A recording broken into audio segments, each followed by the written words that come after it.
Baiklah, di video kali ini saya akan membahas tentang prediksi harga rumah menggunakan metode machine learning berbasis regresi linear dengan antarmuka pengguna atau juga disebut GUI. Dengan nama saya Dewi Permatasari dengan NIM 200511112. Oke, di slide selanjutnya itu ada pendahuluan. Yang pertama yaitu ada latar belakang. Latar belakangnya adalah pentingnya prediksi harga rumah dalam pengambilan keputusan properti. Yang kedua yaitu ada tujuan yaitu mengembangkan aplikasi machine learning untuk prediksi harga rumah. Dan pertanyaan penelitiannya yaitu bagaimana metode regresi linear dapat digunakan untuk memprediksi harga rumah dengan akurat. Next yaitu kita akan membahas tentang metodenya. Metode yang kita gunakan yaitu metode regresi linear. Apa sih metode regresi linear itu? Metode regresi linear adalah teknik statistik yang digunakan untuk memodelkan hubungan linear antara variabel dependen atau harga murah dengan satu atau lebih variabel independen atau atribut. Yang kedua yaitu konsep dasar regresi linear melibatkan menemukan garis terbaik yang sesuai dengan data untuk memprediksi nilai variabel independen berdasarkan variabel independen. Yang ketiga yaitu asumsi dalam regresi linear meliputi asumsi bahwa hubungan antara variabel independen dan dependen adalah linear. Tidak ada multikolinearitas yang signifikan dan tidak ada heteroskedastisitas.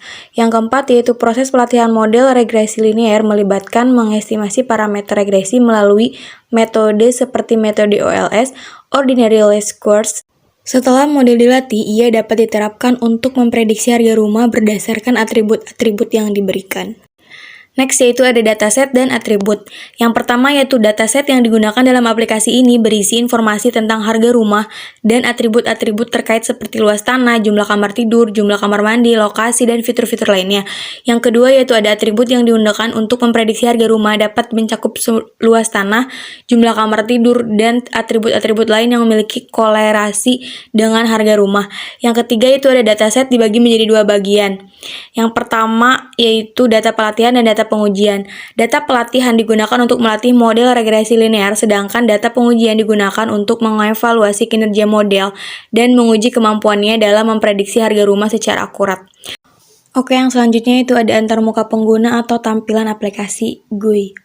Yang pertama, cara penggunaannya yaitu pengguna dapat dengan mudah memasukkan atribut-atribut yang diperlukan untuk memprediksi harga rumah melalui antarmuka pengguna yang intuitif. Yang kedua yaitu pada antarmuka pengguna terdapat kotak-kotak input yang memungkinkan pengguna untuk memasukkan atribut-atribut seperti luas tanah, jumlah kamar tidur, jumlah kamar mandi, dan atribut-atribut lain yang relevan.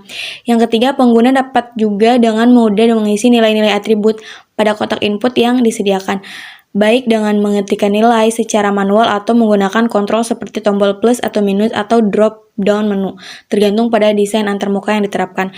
Yang terakhir yaitu setelah pengguna memasukkan atribut-atribut yang diperlukan, aplikasi akan menggunakan model regresi linear untuk memprediksi harga rumah berdasarkan atribut-atribut tersebut. Bisa kalian lihat di gambar di samping yang menunjukkan tabel aplikasi tersebut. Selanjutnya yaitu hasil dan evaluasi. Yang pertama yaitu pada slide ini kami menyajikan grafik perbandingan antara harga sebenarnya dan harga yang diprediksi oleh model regresi linear. Grafik ini memberikan visualisasi yang jelas tentang sejauh mana harga prediksi mendekati harga sebenarnya. Selain itu, kami juga menggunakan metrik evaluasi seperti Mean Squared Error atau MSE atau Mean Absolute Error atau MAE untuk mengukur kinerja model dalam memprediksi harga rumah. Bisa kalian lihat ada garis biru dengan harga sebenarnya dan garis oranye yaitu dengan harga prediksi dan tidak jauh beda dari harga sebenarnya. Yang terakhir kita akan membahas kekuatan dan keterbatasan metode yang kita buat. Yang pertama yaitu metode regresi linear memiliki kekuatan dalam memodelkan hubungan linear antara variabel dependen dan independen. Yang kedua yaitu regresi linear memungkinkan kita untuk memahami kontribusi relatif dari setiap atribut independen terhadap harga murah. Yang terakhir yaitu namun perlu diperhatikan bahwa metode ini memiliki keterbatasan dalam menghadapi hubungan non-linear antara atribut-atribut dan kemungkinan adanya asumsi yang tidak dipenuhi seperti homoskedastisitas atau multikolinearitas. Terima kasih.